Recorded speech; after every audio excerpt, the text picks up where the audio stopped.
వరంగల్ జిల్లా రాయపర్తి మండలం మొరిపిరాల దుర్గమ్మ ఆలయంలో దొంగలు భారీ దొంగతనంకైతే పాల్పడ్డారు. సీసీ కెమెరాల వైర్లనైతే కట్ చేసి లోపలికి ప్రవేశించిన దొంగలు ముఖాలనైతే టవల్ చేతులతో గ్లౌజులు ధరించి ఎలాంటి ఆధారాలు మానకుండానైతే జాగ్రత్త పడ్డారు. అమ్మవారి మెడలోని 50 తులాల వెండి, 6 గ్రాముల బంగారం, హుండీలోని నగదును అపహరించారు దొంగలు. సమాచారం అందుకున్న పోలీసులు సంఘటన స్థలానికి చేరుకుని కేసు నమోదు చేసి దర్యాప్తు ప్రారంభించారు.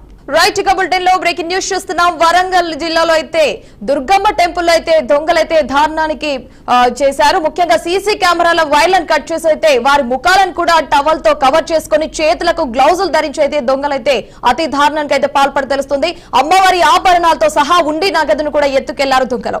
రైట్ ఇక ఇదే అంశానికి సంబంధించి మరిన్ని అప్డేట్స్ మా వరంగల్ రిపోర్టర్ రవీందర్ అందిస్తారు. రవీందర్ చెప్పండి, అసలు గుడిలో ఏం జరిగింది, ఎంతమంది దొంగలు పడ్డారు, అసలు ప్రస్తుతానికి ఉన్న అప్డేట్స్ ఏంటి? ఏదైతే ఉమ్మడి వరంగల్ జిల్లాలో ఉన్నటువంటి రాయపర్తి మండలం మొరిపిరాల అనే ఒక విలేజ్ లో దుర్గమ్మ ఆలయం అనేది పురాతనమైనటువంటి ఆలయం. ఆ ఆలయం నుంచి ఎప్పటి నుండో దాదాపుగా భక్తులందరూ వెళ్తారు. అది పురాతనమైనటువంటి ఆలయం కాబట్టి కొంచెం భక్తి శ్రద్ధలతో అయితే భక్తులైతే అక్కడికి వెళ్ళి అమ్మవారిని దర్శించుకొని పూజలు అయితే చేస్తూ ఉంటారు. కానీ అక్కడ ఉన్నటువంటి సందర్భంలో అది పురాతనమే కాబట్టి దాని చుట్టూ కూడా సీసీ కెమెరాలు అమర్చడం జరిగింది. సీసీ కెమెరాల పర్యవేక్షణలోనే ఆ టెంపుల్ అయితే ఉంటుంది. అయితే రాత్రి అయితే గుర్తు చేయని వ్యక్తులు ఎవరో వచ్చి అంటే దానికి సంబంధించి ఆ అవగాహన కలిగి ఉండి వచ్చారా లేకొచ్చారనే పక్కకు పెడితే మొత్తానికైతే తెలివిగా సీసీ కెమెరాల పర్యవేక్షణలో ఉన్నటువంటి ఆ టెంపుల్ ఆలయంని దాని సీసీ కెమెరాల వైర్లను కట్ చేసి ఆ తర్వాత మాస్కులు ధరించి చేతులకు గ్లౌజులు ధరించి పకడ్బందీగా అంటే ఎక్కడ కూడా ఐడెంటిఫికేషన్ అవ్వకుండా ముందు జాగ్రత్తలు తీసుకొని అయితే ఆ దొంగలైతే ప్రవేశించడం జరిగింది.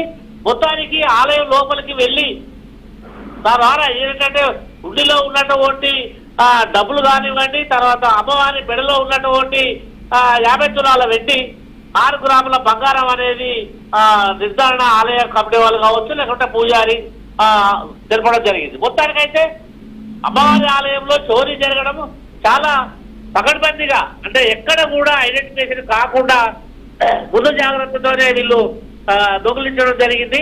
కానీ అక్కడ ఎన్ని రోజులు రెక్కి నిర్వహించారు, ఆ పరిసర ప్రాంతాల నుంచి ఉండాలి అంటే ఆలయం తెలిసి ఉండాలి. ఆలయం లోపల ఎక్కడెక్కడ ఏమున్నదనేది కూడా అది రెక్కి నిర్వహించి కానీ లేదంటే ఆ ప్రాంతాల్లో ఉన్న వ్యక్తులు కానీ ఏదో మొత్తం మీద అయితే ఈ విధంగా జరిగినటువంటి రెక్కి నిర్వహించినటువంటి కనిపిస్తుంది.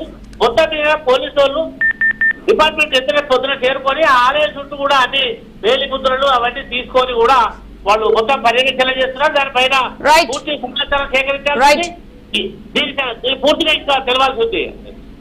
Right Ravinder, thanks for the updates.